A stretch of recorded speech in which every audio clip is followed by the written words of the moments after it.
আমারে চলে যেতে বললে, এখন আবার আমাকে ডেকে এখানে কাঁদতেছো কেন? আচ্ছা যাও, আমি সরি। আমি বললাম তো সরি, এবার তো থামো তুমি। আর একটু বোঝার তো চেষ্টা করো, আমি এমনি এমনি তো আর রাগ করি নাই। সেদিন রাস্তায় একটা লোক ছিনতাই হচ্ছিল, তার সব টাকা রাস্তায় ছড়াই পড়ে। তারপর তোমার ভাই ও বাকি সবার মতো তার টাকা চুরি করে পালাচ্ছিল। আমার ভাই কেমন, সে কি করছে এটা ইম্পর্টেন্ট না, অনেক ইম্পর্টেন্ট এইটা যে আমার ভাই। আর তুমি যাদের সামনে এরকম সিক্রেট করছো তারা আমার বাবা মা। আজকে আমার বার্থডে ছিল, আর আজকের দিনটাও তুমি নষ্ট করলা। আমি ভেবেছিলাম আজকে তোমাকে আমার বাবা মার সঙ্গে পরিচয় করে দিব, এরপর আমাদের কথাটা বলবো, কিন্তু সেইখানেও তুমি এরকম সিক্রেট করছো। আরে সেটা তুমি আগে বলবা না আমাকে? আগে বললে কি হইতো, কি হইতো আগে বললে? আসলে আমার ভুল, আমি ভাবছিলাম তুমি বদলায় গেছো, কিন্তু না, সত্যিটা হচ্ছে you are toxic and you always will be. তুমি এরকম কেন বলছো? আমি তো বললাম আমি সরি। সরি বললে কি হয় অনেক, তুমি তো এমনই, আর তোমার সব টক্সিসিটি কখনো যাবে না। আরে আরেকটা বার চান্স তো দাও অ্যাটলিস্ট। হ্যাঁ, এরকম কেন করতেছো তুমি? আমি তো আর বুঝতে পারিনি সবকিছু এরকম হয়ে যাবে। ঠিক আছে, দিলাম তোমাকে চান্স।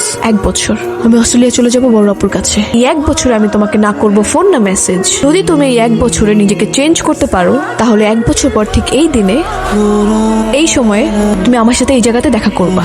আরে এসব কি বলতেছো তুমি? হ্যাঁ, আমি তো বললাম আমি চেঞ্জ হব, বললাম তো না। এই 1 বছর না কথা না দেখা, এসবের মানে কি? আর অস্ট্রেলিয়া মানে এত সব ডিসিশন কখন নিছো তুমি? আমাকে একবার জানাবে না তুমি? বললাম তো 1 বছর।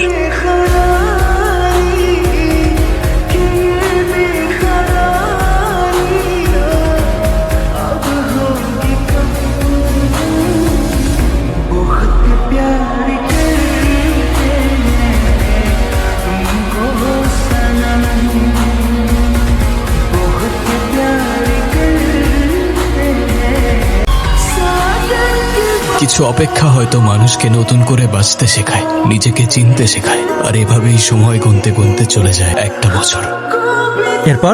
এরপর তো স্যার 1 বছর চলে গেছে। আজকেই সেই দিন, স্নেহা আসবে আমার সাথে দেখা করতে। এই জন্যই তো আমি আপনাকে গতকাল থেকে বলতেছি, স্যার আমাকে যেতে দেন, আমাকে যেতে দেন, আমার ওর সাথে দেখা করতে হবে। দাঁড়াও, আমি তো ছিনতাইকারীকে ধরার জন্য লোক পাঠাইছি। এখন তো প্রায় ভোর হয়ে গেছে। তুমি কোনো চিন্তা করো না, আমি তোমার সঙ্গে আছি। স্নেহার সঙ্গে দেখা হবে, আমি তোমার সঙ্গে আছি। আমি প্রয়োজনে নিজে উপস্থিত থেকে তোমাদের বিয়ে দিব, ঠিক আছে? এই যে এই লোকটার কাছে ফোন পাইছি, এই সবাই চিন্তা করছে। আর আরেকজন যে ছিল, স্যার আমাদের টিম খুঁজতেছে, আজকে রাতের মধ্যে ওদের সবাই ধরে ফেলবো। এই যে ফোন স্যার, আর মানি স্যার আমার ফোন স্যার। স্যার দেখেন না স্নেহা কোনো টেক্সট করেছে কিনা। এখানে তো স্নেহার নামে কোনো মেসেজ লিস্টই নাই। টেক্সট তো করার কথা স্যার, আমার মনে হয় ওরা ডিলিট করে দিয়েছে স্যার। করতেছ না? বল বল, তুই ডিলিট করতেছ? বল বল বল। এই দাঁড়াও, এখানে তো কল লিস্টে স্নেহার নাম আছে, আমি কল দিচ্ছি, দাঁড়াও। হ্যাঁ স্নেহা। হ্যালো অনেক। না, আমি থানা থেকে এসআই মনিরুল বলতেছি। আপনি? দাঁড়ান স্যার, আমি ওর মামা। আমার কথা মনোযোগ দিয়ে শুনুন। আসা পর্যন্ত প্লিজ ওকে যেতে দিবেন না। এটা স্নেহার নাম না, ওকে সব কিছু বলা দরকার নেই স্যার। আমি আসতেছি এখনই স্যার। আমি এসে আপনাকে সবকিছু বুঝিয়ে বলতেছি, প্লিজ স্যার ওকে একটু সাবধানে রাখবেন। আচ্ছা হ্যাঁ স্নেহা, ঠিক আছে। স্যার কি বললো স্নেহা? কোথায় আছে ও? কি বললো স্নেহা স্যার? দেখা করবে তোমার সাথে, আসবে ও। দেখছেন স্যার, আমি জানতাম তো, আমি বলেছিলাম না ও আমার সাথে দেখা করতে আসবে।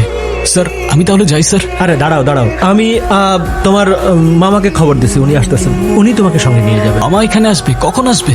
আমার হাতে তো খুব বেশি সময় নেই স্যার। চলে আসবে, এখনই চলে আসবে, তুমি অপেক্ষা করো একটু। এই এদিকে 2 কাপ চা দিয়ে যাও। অনেক অনেক কই? অনেক, তুই ঠিক আছিস? হ্যাঁ মামা তুমি আসছো? আমি ঠিক আছি, আমার কি হবে? দেখো না গতকাল সন্ধ্যা থেকে এখানে বসে আছি, ওনারা আমার কথা বুঝতে চাইতেছে না। তুমি একটু ওনাদের বুঝায় বলো না প্লিজ। আমার তো যাইতে হবে, আমার তো বেশি সময় নাই হাতে। তুমি বলো না ওনাদের প্লিজ। তুই বস, আমি ওনাদের সব বুঝাই বলতেছি। বলেন, কি বলবেন? স্যার একটু দিকে আসবেন? চলেন। তুই বস একটু। হ্যাঁ বলেন, কি বুঝায় বলবেন আমাকে? তাছাড়া স্নেহা মেয়েটা এখন কোথায়? আর ওই অনিকের ফোনে আপনার নাম্বার স্নেহার নামে সেভ করা কেন? জি স্যার, আমি সব বলছি। আপনি যেহেতু স্নেহার কথা বলছেন, অনেক নিশ্চয়ই আপনাকেও স্নেহার গল্প শুনিয়েছে, তাই না? আমাকেও? মানে? ও এরকম মাঝে মাঝে হারায় যায় স্যার, বারবার এক একজনকে স্নেহার গল্প শোনায়। তাই আমি ইচ্ছে করে ওর ফোনে আমার নাম্বারটা স্নেহা নামে সেভ করে রাখি, যাতে হারিয়ে গেলে ওকে খুঁজে পাই। মানে আমি কিছু বুঝতে পারছি না, স্নেহা এখন কোথায়? অনেক মেন্টালি স্টেবল না স্যার, আর স্নেহা নামে যে ছিল সে এখন আর নেই। নেই মানে? তাহলে এতক্ষণ ধরে আমি যে স্নেহার গল্প শুনলাম সেগুলো? ওর গল্পের সবটাই সত্যি থাকে, শুধু শেষের অংশ বাদে। মানে? ঘটনা আজকের না, বরং আরো 3 বছর আগের।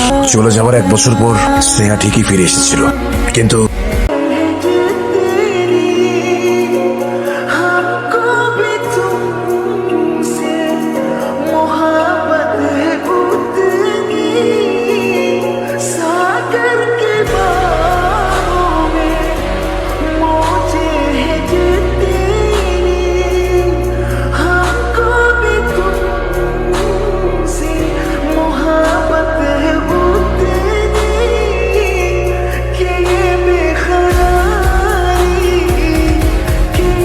স্নেহা,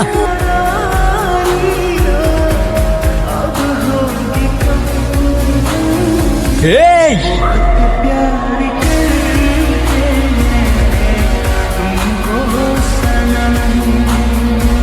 স্নেহা, ও আর নেই স্যার, 3 বছর আগে অ্যাক্সিডেন্টে মারা যায় ও।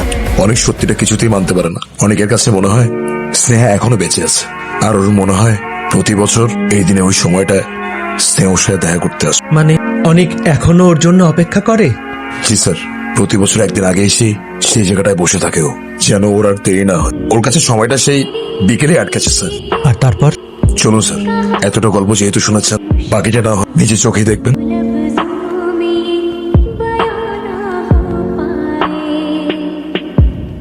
এখন কি হবে? এইভাবেই বসে থাকবে, অপেক্ষা করতে থাকবে। অপেক্ষার পরে কি হবে? তারপরও ঘড়ি দেখবে 3:47। তারপরও দেখতে পাবে স্নেহ ওর সাথে দেখা করতে আসছে, ঠিক ওর দেওয়া কথার মতো। কই স্যার, কাউকে তো দেখতে পাচ্ছি না।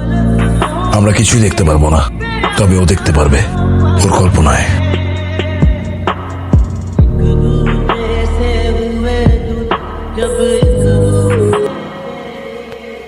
তুমি আসছো, আমি জানতাম তুমি আসবা। যখন বলেছি আসবো, আসতে তো হতোই। আজকে এত আগে থেকে অপেক্ষা করছো যে? যেন আমার আর লেট না হয়, যেন তোমার আমার জন্য আর অপেক্ষা করতে না হয়। সেদিন আমার আসতে অনেক দেরি হয়ে গেছিল, বিশ্বাস করো আমি ইচ্ছা করে লেট করি নাই। এমন সময় আমার বাইকটা নষ্ট হয়ে গেল। আমি এত চেষ্টা করলাম, দৌড়ানো শুরু করলাম আমি, কিন্তু আমি আর তোমার পর্যন্ত পৌঁছাতে পারলাম না। কান্না করো না প্লিজ। তুমি কেন চলে গেলা সেদিন? কেন চলে গেলা তুমি? আর একটু অপেক্ষা করতে, জাস্ট আর কিছুক্ষণ। সেদিন অনেকক্ষণ অপেক্ষা করার পর মনে হয়েছিল হয়তো আমি পাগলামি করছি। এতদিন যোগাযোগ নেই, কথা নেই, হয়তো তুমি ভুলেই গিয়েছো সেদিনের সেই সময়ের কথা, কিংবা আমাকেই ভুলে গিয়েছো। সেই একটা বছরের প্রত্যেকটা সেকেন্ড, প্রত্যেকটা মুহূর্ত গুনে গেছি আমি। আর কি করে ভুলে যাব তোমায়? You're the best thing that ever happened to me and I love you. আমি ভালোবাসি তোমায়, আর এই কথাটা আমার তোমাকে 1000 বার বলা উচিত ছিল। আমিও তোমাকে ভালোবাসি, অনেক ভালোবাসি। হয়তো আমি তোমাকে বোঝাতে পারবো না, কিন্তু তুমি আমার জন্য এইভাবে অপেক্ষা করো না প্লিজ। আমি তোমার জন্য সারা জীবন অপেক্ষা করে যাব। তুমি আমায় ছেড়ে যেও না প্লিজ। আমাকে মাফ করে দাও, আমার আর কখনো লেট হবে না, বিশ্বাস করো। তুমি বিশ্বাস কেন করছো না? একটাবার তো বিশ্বাস করো না, একটাবার বিশ্বাস করো তুমি আমার কথা। আমি কথা দিচ্ছি তোমাকে, আমার আর কখনো লেট হবে না। প্লিজ আমাকে আর ছেড়ে যেও না প্লিজ। আমি তোমাকে কথা দিচ্ছি, আমি কথা দিচ্ছি কিচ্ছু হয় নাই তোমাকে। মামা, চল চল, তুই কিচ্ছু হয় নাই, কিচ্ছু হয় না, তুই চল।